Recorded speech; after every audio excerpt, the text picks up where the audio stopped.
چلو کھڑے ہو جاؤ, جو کھڑا ہو جائے ایک دم کھڑا ہو جائے گا وہ آ جائے گا. کھڑے ہو جاؤ میری سینٹر والی لائن میں, سینٹر والی لائن سے کھڑے ہو جاؤ. ہاں آ جاؤ, مائکروفون.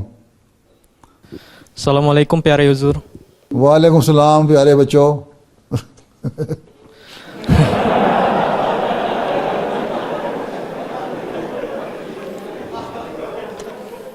حق سر محمد عارفین درجہ رابعہ کا طالب علم ہے.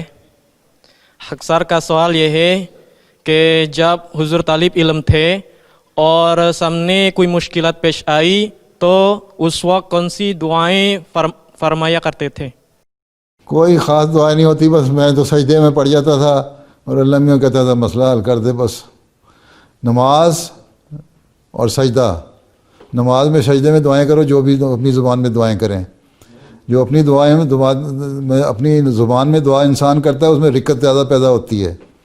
ٹھیک ہے, اس لیے باقی دعاؤں کو تو ٹھیک ہے, دروشی بھی پڑھنا چاہیے, استغفار بھی پڑھنا چاہیے, لاحول بھی پڑھنا چاہیے, اپنے گناہوں سے معافی مانگنی چاہیے استغفار کرتے ہوئے. لیکن سب سے زیادہ یہ بہتر طریقہ یہ ہے کہ سجدے میں نماز میں نفل پڑھو, نفلوں میں سنتوں میں فرض میں اللہ تعالیٰ کے آگے رو کے سجدے میں دعا کرو. جو اپنی زبان میں دعا ہوتی ہے اس میں زیادہ رکت پیدا ہوتی ہے, اس سے مسئلے حل ہو جاتے ہیں. ٹھیک ہے, ٹھیک ہے. چلو آخری جو بیٹھ جاؤ, یہ آخری لائن میں جس نے ہاتھ کھڑا کیا تھا. ہاں یس, آخری لائن میں یہ کھڑا, یس کھڑے ہو جاؤ.